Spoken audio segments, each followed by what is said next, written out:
Olá, boa noite. Estamos de volta com o nosso podcast e hoje não poderia ser diferente. A gente vai bater um papo aqui com o Carioca, camarada Carioca. Vamos tentar fazer uma radiografia, né, Carioca, do contexto político contemporâneo, ou seja, o Brasil de hoje e quais são os desafios que os setores de esquerda têm em relação a esse futuro. Para não ficar me alongando muito, eu já vou dar minhas boas-vindas ao meu camarada Carioca. Vou chamar de Carioca, né? Francisco não tem nada a ver. E a gente vai tentar fazer aqui, né, o Carioca, um balanço do que é hoje o Brasil em termos, né, se a política tem algum lugar hoje ou se a gente só tem esse discurso aí de ódio, ou seja, essa guerra cultural. Enfim, eu convido você a participar, acompanhe a gente no chat, quem tiver alguma pergunta pode encaminhar, à medida que for dando condições aqui eu vou lendo e vou passando para ele. Vai ser um prazer compartilhar essa mesa, esse bate-papo com vocês, ok? Carioca, seja bem-vindo a esse nosso podcast. Acho que é a primeira vez que você vem aqui, espero que não seja a última. E a gente vai tentar aqui fazer esse aqui assim, é livre. Eu vou aqui ouvir, mais ouvir do que falar, tá certo? Mas seja bem-vindo e vamos começar o nosso bate-papo. Nilson, permita-me chamar assim. Eu aqui agradeço aqui a direção do pessoal, na sua pessoa, que foi meu colega de universidade, na condição de professor, foi candidato na última eleição e seguramente tem muito a dizer aqui a respeito da política. Eu acho que esse convite para a gente bater esse papo a respeito do que é a política contemporânea hoje, no século XXI, no mundo, no Brasil e obviamente aqui no Acre, é muito importante a gente participar de eventos como esse para que a gente possa intercambiar interpretações acerca do que tem de mais vivo na política. E eu acho que nós estamos vivendo um momento de muita turbulência. Portanto, estamos aí para a gente começar a bater esse papo. Tranquilo. Eu na verdade, eu tenho assim, a gente tem acompanhado, né? Nós estamos falando de um processo de transição, né? Estamos falando de uma equipe, de um governo que ganha as eleições, umas eleições que o resultado eu acho que foi bem mais apertado do que alguns setores, não só da esquerda, mas enfim, a mídia de modo geral esperava, mas eu nunca não me surpreendi, nunca acreditei que seria uma vitória de primeiro turno. Eu tinha certeza que um segundo turno faria com que a candidatura de Bolsonaro crescesse, enfim, que nós teríamos uma eleição apertada. Bom, mas o fato é que a esquerda venceu, né? O PT com o Lula e uma grande frente. Eu acho que se a gente pode falar daquela coisa, precisamos de uma grande frente, eu acho que o Lula, de certa forma, conseguiu até para o segundo turno ampliar essa grande frente, e, enfim. Mas só que nós estamos falando do momento de uma vitória de um candidato à presidência da República que é completamente diferente de outras eleições no Brasil. Nós temos um governo que está terminando, mas que é extremamente hostil, não só ao resultado da eleição, mas é hostil em relação ao governo que ganha e que vai assumir o Brasil, ou seja, o governo brasileiro a partir de janeiro de 2023. Nós estamos falando de um processo de transição em que você tem um presidente eleito que está procurando fazer esse processo de transição e do outro lado você tem um governo que, até pelo chefe do executivo, você recusa a dialogar, enfim. Como é que você entende esse momento de transição e o que a gente pode esperar? Para não falar aqui de esquerda e direita, de governo Lula, que a gente sabe que vai ser um governo de uma ampla participação de outras legendas, até mesmo fora do espectro ideológico aí do centro-esquerda. Nós estamos falando de partido de centro e até de direita também. Como é que tu vê isso? Nisso, deixa eu começar meio que colocando essa realidade conjuntural que marca a política no mundo contemporâneo e que o Brasil não está descolado disso. Como é que esse fenômeno aconteceu? E aí eu dialogo mais diretamente com o que você perguntou em relação à transição, do que é que eu imagino que será o próximo governo Lula. Mas é muito importante, por exemplo, para nós, que no nosso ofício a gente estuda a respeito desse tema, a gente imaginar como é que no Brasil recrudesceu esse fenômeno que eu vou chamar aqui de neofascismo, na figura do Bolsonaro e dos seus seguidores. Mais ainda, como é que você imagina que um governo que fez tantas atrocidades de maneira global, nós somos vítimas disso na instituição que a gente trabalha, nas universidades públicas, por exemplo, depois de 4 anos, ele ainda tem quase a metade da votação da população brasileira. Então, essas perguntas elas são extremamente perturbadoras. E quando a gente dá uma olhadinha para o que aconteceu no mundo, eu diria que pegamos pela Itália. A marcha sobre Roma, que foi capitaneada pelo Mussolini há 100 anos atrás, aconteceu no dia 27 e 28 de outubro de 1922, completou 100 anos agora. Exatamente o ano que, pela primeira vez, depois que Mussolini acaba o fascismo na Itália com a Segunda Guerra Mundial, eles elegem uma primeira-ministra arquetipicamente defensora do fascismo. Giorgia Meloni, que foi eleita agora, antes já tinha o Matteo Salvini, que era uma liderança muito vinculada com o fascismo italiano, já tinha uma certa proeminência ali, desde o início do século XXI, mas agora eles elegem uma primeira-ministra lá no coração, ou seja, de um país tido como sendo parte do G7. Quando você dá uma olhadinha para a eleição da França, o Macron ganhou, que é de direita. Mas a Marine Le Pen, que lidera essa ultradireita, esse neofascismo, na França branca, rica e culta, ela teve 43% dos votos. É muita gente. É muita gente. Então, quando você dá uma olhadinha para o panorama mundial, não estou falando aqui da Hungria, que faz parte dessa periferia, da Turquia, que faz parte um pouco dessa periferia, na Hungria, o Viktor Orbán, o Erdogan lá na Turquia, mas quando você dá uma olhadinha na Inglaterra, no Reino Unido, você tem uma expressão acabada disso, já tinha acontecido em relação à saída da Inglaterra da União Europeia, através do Brexit, e aí, obviamente, nós estamos falando também do que aconteceu nos Estados Unidos. Então, você tem o recrudescimento desse pensamento do neofascismo espraiado pelo mundo. O Brasil, ele vem nesse caldo de cultura que recrudesce. E eu diria o seguinte, Nilson, isso vem fruto, no meu entendimento, do que aconteceu também, em larga medida, já vinha acontecendo antes, mas eu acho que 2008 foi um ano cabalístico para isso, que foi com a crise econômica, quando, na disputa de narrativa, foi feito um debate muito agudo a respeito da crise econômica de 2008, e aí, na disputa de narrativa, a mídia mundial, liderada pelo capital, obviamente, em nome do capital, ela vai satanizando o Estado, os partidos, os políticos, a política e tudo ligado a ela, portanto, toda a esfera pública. E foi nesse caldo de cultura que brotou dois tipos de fenômeno. Aqueles políticos que são mais folclóricos, como, por exemplo, o Zelensky lá na Ucrânia, e esses com um perfil mais autoritário, inculto, toscos e violentos, como é o caso do Bolsonaro, como é o caso do Viktor Orbán. E eu diria que o próprio Trump, ele preenche um pouco dos dois lados, mas ele era um apresentador de televisão. O Zelensky era um comediante. Quando você aqui no Brasil, você tem o Tiririca, lá em São Paulo, que preenche isso, tirou mais de 1 milhão de votos.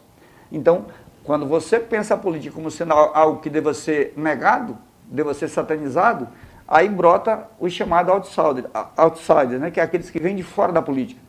E aí começa a surgir esse tipo de perfil. Então, essa despolitização, ela representa muito isso. Então, nós estamos chegando aqui para responder diretamente a tua pergunta. O governo do Lula, de 2023, não sou ingênuo, quando eu comparo com 20 anos atrás, não será realizado numa atmosfera ou numa realidade como foi suceder o Fernando Henrique Cardoso em 2003. Agora nós vamos suceder o Bolsonaro, nós vamos suceder uma tragédia. É mais ou menos como alguém que estivesse assumindo o comando de um país após uma guerra. É mais ou menos isso. Quando você dá uma olhadinha, o que é que foi feito com relação às políticas públicas no Brasil e, sobretudo, em relação às instituições, a credibilidade do governo, a relação do Brasil com o resto do mundo. Então você tem uma crise enorme que nós vamos ter que colocar a casa em pé novamente. Essa é a tarefa do Lula. E eu estou muito otimista nisso, porque, primeiro, não dá para piorar o que está aí. A tendência é melhorar. Quer dizer, no fundo desse poço, não tem o asfalto. Exato. Talvez já temos chegado lá. Mas talvez, no final de 4 anos, a gente possa até dizer o seguinte: olha, eu acho que a nossa expectativa era maior. No entanto, no meu entendimento, a tendência do Lula, pelo que ele colocou na campanha, pelo arco de aliança que ele fez e pelo que ele está sinalizando nessa transição, é isso que me leva a ser otimista, em relação, por exemplo, a investimentos, sobretudo do ponto de vista social, do ponto de vista de voltar o Brasil a ser um país soberano no mundo, se relacionando de maneira multilateral com os países do mundo, sobretudo aqui em relação à América do Sul, e, obviamente, investindo em educação, ciência, tecnologia, cuidando, por exemplo, da saúde das pessoas. A pandemia foi um péssimo exemplo que nós tivemos, fazendo com que esses setores sociais possam literalmente criar as condições para que o povo volte a sorrir. Essa é a minha expectativa. Certo. Agora, a gente sabe muito bem que o que você, quando você coloca aqui, na verdade, o que o governo está encontrando, e me parece que a cada medida que eles estão tendo acesso aos dados do Ministério da Saúde, por exemplo, Educação, os caras estão assustados, né? Viu a declaração do Mercadante, por exemplo? O Mercadante até se emociona, diz, pô, não tem, como é que chegamos nesse ponto? Quer dizer, ou seja, o governo Lula, em 4 anos, mesmo com essa frente ampla, com essa possibilidade de realizar um governo em que a política volte a ser colocada como tema principal, ou seja, as relações institucionais, nós não estamos falando de uma disputa de narrativa, de fake news, ou seja, toda semana a presidência da República colocar alguma coisa, algum escândalo, alguma bobagem para poder retirar do foco do que realmente interessa à população, que é o que você disse, educação, saúde, segurança, trabalho, renda. Quer dizer, então nós vamos entrar agora. Você acha que é possível, em 4 anos, né, o governo, será que o Lula vai ter essa condição física e mental de, em 4 anos, ele reorganizar esse espaço, esse debate público, sabe, essa relação mais institucional? Ou você acha que... E eu estou falando isso por quê? Porque isso é fundamental, depois a gente vai se alongar um pouquinho mais com relação a esses desafios, porque nós estamos falando de uma estrutura de uma extrema-direita, que você bem colocou aqui introdutoriamente, ela é um fenômeno mundial, né? E ela tem a mesma estratégia no mundo inteiro. Disputa de narrativa, guerra cultural, né? Essa coisa do discurso do ódio, a eliminação do outro. Quer dizer, nós não estamos falando de um jogo político que a gente está acostumado a jogar. O PT, o Lula, o MDB, enfim, todos os grandes partidos.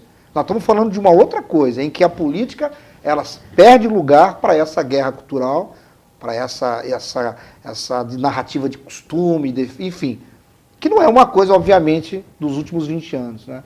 Eu estava vendo uma entrevista com um professor da USP, e ele estava falando exatamente quando ele identifica isso, em 92, na disputa do Partido Republicano, o George Bush pai e o candidato que se apresenta como alternativa dentro do republicano, que introduz esse debate, que é um debate que ele chama de quem irá conquistar a alma do povo americano. Nós estamos vivendo no Brasil, né, quase 30 anos depois, quem é que quer, ou quem vai conquistar a alma do povo brasileiro? Porque é disso que nós estamos falando. Nós não estamos falando da política, né, aquele jogo, nós estamos falando de um discurso de ódio, de uma guerra cultural, em que o objetivo é quem vai conquistar, né, através desse discurso, a alma. Segundo eles, né, estou falando, obviamente, dos setores mais progressistas. Você acha que em 4 anos tem como você vencer esse obstáculo e construir uma alternativa política que não seja, obviamente, o Lula, porque ele já descarta, para ocupar e, enfim, dar prosseguimento a essa reintrodução do Brasil no processo civilizatório? A primeira coisa, Nilson, é fundamental a gente caracterizar o que é que deva ser o governo Lula. Para mim vai ser um governo de muita disputa. É um governo em disputa. Então, quando você dá uma olhadinha para a correlação de força que foi estabelecida durante a eleição, então, a gente nunca imaginava que, num dado momento, PT e PSDB, que rivalizaram ao longo dos últimos 20 anos no Brasil, se você pegar de 94 até 2014, a disputa no Brasil para presidente da República era PT e PSDB.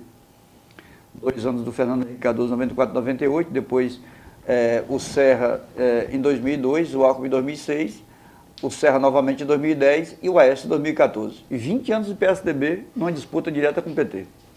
E agora, nessa eleição, só o neofascismo, através da figura do Bolsonaro, que fez com que o PSDB e o PT, de certo modo, sem ser uma aliança formal, mas várias lideranças do PSDB, vieram para o apoio para o Lula. Isso é muito importante para você dar uma olhadinha da complexidade que foi esse momento. Então, para derrotar o neofascismo, foi fundamental fazer essa aliança a mais ampla, a aliança, eu diria, do período republicano. Ou seja, isso dá a dimensão também dessa complexidade que será o ato de governar. porque não se encerra no ato de ganhar. Talvez esse seja um dos recortes que a tua pergunta me induz a refletir, que é o fato de que no passado a gente fazia as disputas eleitorais e quando acabava a eleição, então você ia governar e talvez o ato de governar fosse relativamente menos complexo do que o ato de ganhar. Agora inverteu. Ganhar foi apenas um passo. Governar vai ser uma situação extremamente complicada, porque, entre outras coisas, pelo que você colocou também, essa ultradireita que emergiu no Brasil, ou que recrudesceu no Brasil, que ela nunca deixou de existir, quando você pega desde o Plínio Salgado, lá na década de 30, passando pela ditadura militar, então você tem no Brasil essa coisa muito vitaminada, essa semente estava aí, ela nunca deixou de existir. E aí é o seguinte, você dá uma olhada, quando dá uma olhada para isso, além de ser toda essa caracterização que você fez, mas ela tem capilaridade. O Bolsonaro pode deixar de existir, a outra direita não. E eles provaram nessa eleição que há uma inserção social muito forte e um grau de mobilização também muito forte, muito intenso. Agora, o governo do Lula será em disputa, como eu estou colocando, o governo em disputa, porque o grande capital, no outro dia que o Lula ganhou, ele já está fazendo pressão para ter, digamos assim, a indicação do futuro ministro da Fazenda como sendo uma pessoa a imagem e semelhança do que o mercado quer. Por exemplo, isso é a disputa. O pessoal do agronegócio vai continuar querendo, por exemplo, as benesses e os subsídios vindo do Estado, e eles têm um enorme poder, nós sabemos disso, no interior do Congresso. Isso é disputa. Nós, servidores públicos federais, por exemplo, desde 2017 não temos aumento. Nós vamos disputar, por exemplo, isso, dentro do governo do Lula. Isso é disputa. Todos aqueles que defendem o próprio Lula, por exemplo, que vai fazer valer as questões das políticas sociais, ele vai ter que disputar isso dentro do orçamento, para fazer com que o Bolsa Família seja pago, seja recuperado de novo o programa Minha Casa Minha Vida, os programas de saúde, para que novos programas, assim como aconteceu no passado, o SAMU, a Farmácia Popular, as UPAs, a gente cria novos programas também na área de saúde, isso é disputa, esse dinheiro vai sair da onde? Como é que vai ser a disputa com o grande capital com relação, por exemplo, à tributação das grandes fortunas? Isso é disputa. Então nós vamos ter tudo isso. E dentro disso tem um elemento fundamental, que eu acho que está embutido aí na tua reflexão, que é essa relação com o Congresso Nacional. Como é que vai ser isso? Para que a gente possa modificar, por exemplo, o teto de gasto. Como é que a gente vai conviver com o teto de gasto? Assim como a Jabuticaba, o teto de gasto só no Brasil, nos países considerados, digamos assim, mais emergentes do mundo, além dos mais ricos, existe uma figura absolutamente esquizofrênica como o teto de gasto.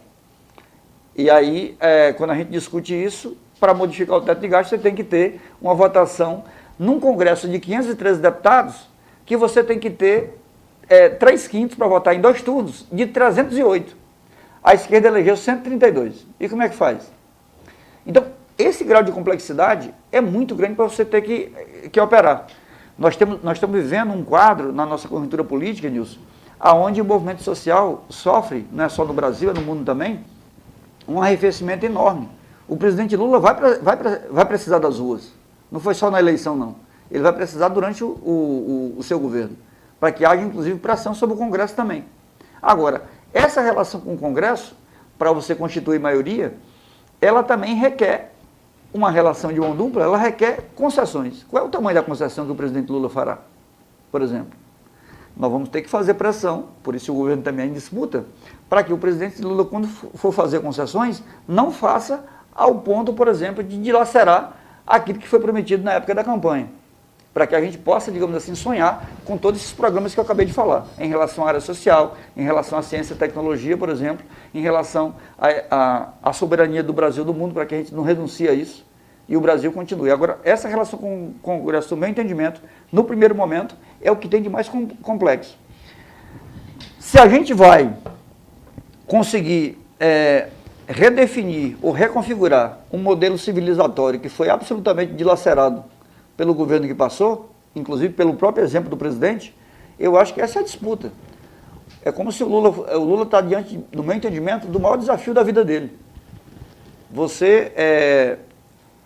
Quando ele sai da presidência, o Brasil chegou a ser a sexta economia do mundo, já estava apontando, já estava aparecendo no retrovisor para ser a quinta economia do mundo, e o Bolsonaro vai entregar com o Brasil sendo a 10ª economia do mundo, 11ª economia do mundo. Então, criar as condições para que o Brasil continue sendo um país que... O Brasil, Nilson, chegou ao padrão da década de 20 do século passado. O Brasil está se desindustrializando. É um país exportador de commodity, de produtos não industrializados. E aí exporta soja, exporta milho, exporta minério de ferro, exporta petróleo. Então, esse tipo de situação não pode perdurar. O que o presidente Lula tem falado é o seguinte: a nossa economia tem que ousar ser novamente diversificada para que o Brasil possa fazer crescer os empregos, crescer a renda e que haja inclusão social.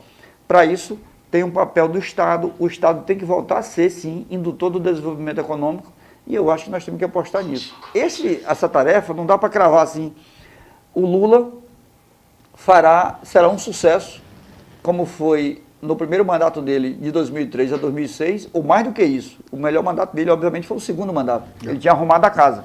Agora, acho eu que o presidente Lula, com a experiência que tem e com a grandeza que tem, isso é muito importante registrar nisso. Alguém que passou 580 dias injustamente preso e volta com o coração do tamanho do que o Lula representou, abraçando inclusive antigos algozes, não é para poucos. É para poucos. E é nesse homem que eu acredito que essa sensibilidade, essa sabedoria é que nos vai colocar no outro patamar. Talvez não seja aquele patamar desejado por pessoas como nós dois, mas eu acho que ele vai fazer com que esse retorno do Brasil para esse padrão civilizatório que foi no passado admirado no mundo inteiro, eu acho que isso ele vai fazer. Tem duas questões que você inclusive coloca nessa tua análise, que eu acho que é importante a gente colocar também. Eu acho muito interessante quando você diz, olha, ganhar a eleição era mais difícil, governar era mais fácil. Agora inverteu. O processo eleitoral, com todas as dificuldades, ele nos parece, nesse momento, como você próprio afirmou, uma obra, digamos, um desafio bem menor do que é governar a partir de 2023.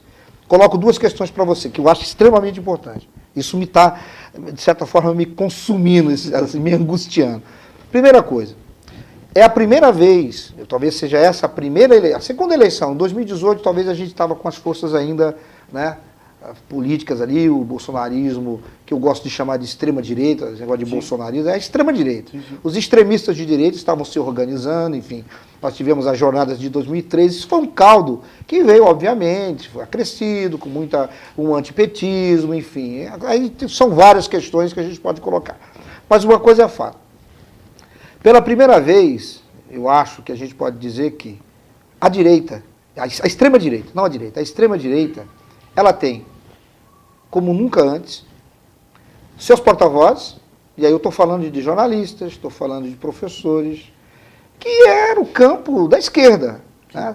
A gente sabe muito bem que, mesmo durante a ditadura, existem inclusive artigos sobre isso, que durante o período da ditadura, a esquerda, não só do ponto de vista da produção cultural, mas mesmo jornalistas, ela nadava de braçada. Você olhava a produção intelectual da esquerda, era grande durante esse período. E isso, depois com o processo de saída da ditadura, ou seja, a volta da democracia, ela só se fortalece mais nos anos 80, nos anos 90, mas a partir dos anos 2000, a gente vê que essa extrema-direita começa a... E aí a gente tem que, obviamente, colocar a questão do Olavo de Carvalho, que o professor João lá coloca muito bem. Não seria, é impossível você pensar bolsonarismo sem essa questão do ideólogo Olavo de Carvalho. Fato é que nós temos dentro da universidade, a gente sabe disso, nós somos de lá. Nós temos professores, nós temos jornalistas, nós temos uma opção de influenciadores, e aí a gente depois pode até falar um pouquinho de como essa máquina dentro da internet funciona, dentro dessa extrema-direita também, mas a gente tem que entender que a extrema-direita hoje tem os seus porta-vozes, que não tinham, portanto a esquerda não é mais hegemônica dentro desse campo. E o que eu acho mais importante, a extrema-direita ganhou as ruas também, que é um espaço que a esquerda sempre nadou de braçada. Como é que a gente vai... essa é a minha preocupação, porque nós vamos enfrentar a partir... Nós estamos falando nós do campo progressista, né? E eu acho que o Lula, e o presidente Lula e todo o seu staff deve pensar como é que vamos enfrentar uma extrema-direita organizada que ocupa as ruas, que era digamos, um campo em que a esquerda sempre nadou de braçada. Então a gente coloca um pouco mais de dificuldade. Você falou aqui de disputa de poder, enfim, grupos de interesses que vão disputar o poder, que é perfeitamente normal dentro de uma democracia representativa, aqui ninguém é sonhador, né? Mas nós estamos falando de algo mais perigoso. Nós estamos falando do povo na rua, organizado e fermentado por uma guerra e por um discurso de ódio. Isso é um fator complicador. Você acha que a esquerda tem material humano e intelectual para encarar essa guerra que será travada com certeza no primeiro dia de governo Lula, na posse? Eu já tenho certeza que essa extrema-direita vai estar na rua. Nilson, excelente reflexão. Deixa eu complementar um pouco do que você colocou. Para mim, são dois pilares que aparecem como novidade nesse processo do recrudescimento do neofascismo. O primeiro deles é exatamente esse lado que demonstra, para quem faz política, a ideia da ofensiva da chamada ultradireita. Eles vieram ocupar um terreno que, outrora, ele era exclusivamente nosso. Não é que eles disputavam conosco, não. Eles nem existiam para nós. Quando eu entrei na universidade, ninguém dizia que era de direita. Eu nunca ouvi ninguém dizer. Eu entrei na universidade na fase crepuscular da ditadura militar, 1981. Ninguém dizia na universidade que era de direita. Agora você tem as pessoas que são bolsonaristas, e na eleição de 2018, quando eu retorno para a universidade em 2019, era dito nos quatro cantos dos corredores da universidade que ali estava rachado meio a meio. Ou seja, no templo do saber, na universidade pública, por exemplo, você tinha 50% dela votando no neofascismo. Então isso já denota, por exemplo, a enfermidade do momento que a gente está vivendo. Então, essa ultradireita que você classifica muito bem, ela vem numa ofensiva tal que ela vai ocupar. E nós não, dizemos isso com certo sofrimento, mas dizemos o seguinte: ela veio ocupar um terreno que era exclusivamente nosso, de tal forma que hoje ela tem uma presença muito mais aguda do que nós. Essa é uma disputa que a gente vai ter que ganhar. Agora, uma coisa eu te falo da seguinte forma: para essas pessoas que operaram, e está ficando cada vez mais claro, inclusive na transição, a gente já sabia um pouco disso um pouco antes, mas na transição ficou muito claro, a utilização do Estado foi muito forte para impulsionar esse tipo de procedimentos, tá? Agora o Estado, o Poder Executivo, não vai ficar da mão deles. Isso tem uma diferença. Então, esse impulsionamento do poder do governo federal em relação a ser um elemento facilitador para esse tipo de mobilização, para esse tipo de enfrentamento à esquerda, isso é uma outra coisa. Isso é um dos pilares que eu estava querendo te colocar. O segundo é que tem uma novidade que, visivelmente, a direita demonstrou mais capacidade de operar do que nós, que é essa questão das redes sociais com relação à política. A nova comunicação, novo tipo de comunicação, essa comunicação digital, para fazer política de maneira a comunicar e fazer as informações, induzir pensamentos, sentimentos, de um modo geral. Comprovadamente a gente observa isso. Nós lemos o mesmo livro e ficamos devidamente maravilhados quando lemos Os Engenheiros do Caos, do Giuliano da Empoli, que é um sociólogo italiano, e ele faz diagnósticos maravilhosos em relação a isso. E isso já estava presente também naquele documentário O Dilema das Redes. E isso vem de um livro que eu li recentemente, de uma socióloga americana, chamada Shoshana Zuboff, A Era do Capitalismo de Vigilância. Ela fala exatamente isso, de que uma notícia mentirosa, ela circula pelo Twitter 6 vezes mais rápido do que uma notícia verdadeira. E ela faz um estrago muito maior. Nós estamos falando não só de que eles utilizam isso de maneira mais competente do que nós, mas o fazem sem escrúpulo nenhum. Então a pergunta que não quer calar é o seguinte: nós utilizaríamos o mesmo procedimento que eles utilizam para fazer valer uma narrativa, ainda que mentirosa? Obviamente que não, nós nunca vamos indicar isso.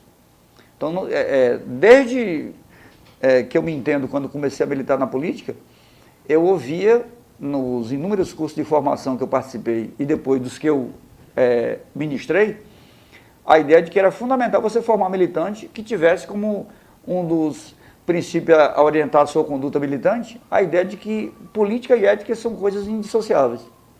Não cabe a fake news nisso.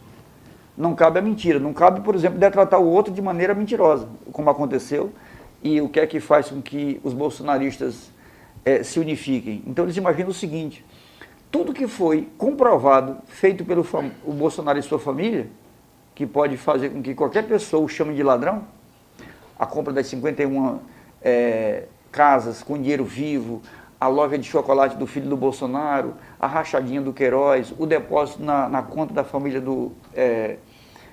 da esposa do Bolsonaro, o dinheiro gasto, quando eu sempre falo isso para as pessoas com as quais eu lido, até na universidade para os meus alunos, no governo da Dilma, eu nunca esqueço que o Orlando Silva, um extraordinário companheiro do PCdoB, que na época era ministro dos esportes, foi demitido porque tinha comprado uma tapioca com cartão corporativo.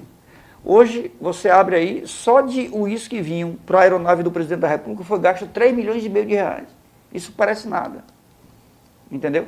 Então, nós vamos ter que lidar com esse tipo de complexidade, mas só daqueles que acham que essa mudança, o Poder Executivo agora, na mão da esquerda, vai dar uma freada na sangria que estava saindo, por exemplo, de dinheiro do orçamento público para drenar sites, blogs, um monte de influenciadores da direita que estava sendo bancado com dinheiro público. Isso vai diminuir. Primeira coisa. E isso, inclusive, vai impactar essa disputa na rua. É muito fácil, por exemplo, hoje eu li vários tweets de alguns se reportando ao Bolsonaro dizendo que tinha perdido o emprego, estava com um problema no casamento, porque estava há um mês diante dos quartéis e o presidente estava em silêncio, aquele silêncio incomodava e tudo mais. Isso aí vai ser pior. Essa ausência dessa liderança, por exemplo, uma coisa é o Lula, que na cadeia liderava. Uma coisa é o Lula, que mesmo sem ser presidente da República, liderava. Agora nós estamos vendo um que, ainda que esteja, como os americanos costumam falar, agora é pato manco, né? Que ele está naquele período que acabou a eleição e ele já não tem mais poder nenhum, ele já vai entregar. É nesse período aí que os sociólogos americanos e os analistas da política chamam de pato manco o presidente que fica nessa condição, no período de transição. O Bolsonaro é exatamente isso nesse momento. Então, se ele, na condição de presidente, ele já não está liderando nada, não imagino nisso, não acredito nisso, que o Bolsonaro vai voltar com gosto de gás para estar ocupando rua, para estar liderando e tudo mais. Não acredito nisso. O Bolsonaro vai cuidar para não ser preso, ele e a família dele. Ele sabe o que é que fez. Aliás, essa eleição, para mim, era a ideia de que ele deveria ganhar, até por uma questão de sobrevivência política e física. Porque, pelo que ele fez, as consequências vão ser absolutamente graves. E eu sou daqueles que acham que nós não devemos ter uma segunda anistia como aconteceu em 79. Não confio nisso, não defendo isso. E defendo nisso, que a esquerda tem que se mobilizar sim, que é o que você colocou. É mobilizar a base sindical que os partidos de esquerda têm influência, é literalmente vitaminar o movimento social. E vou dizer uma coisa absolutamente original quando comparada, por exemplo, com um procedimento que nós tivemos no passado, tanto em relação ao presidente Lula, quando foi presidente da República nos 2 primeiros mandatos, e a presidenta Dilma. Nós nunca nos utilizamos desse cargo para fazer mobilização, para fazer defesa do governo. Eu defendo que nesse momento agora, a situação, nessa disputa com a ultradireita, que engoliu o setor liberal, e agora eles nos têm como inimigo objetivo, assim como o nazismo tinha lá atrás, os comunistas, os socialistas no primeiro momento, e depois os judeus, os ciganos, os negros, e pobre, tudo que não fosse ariano.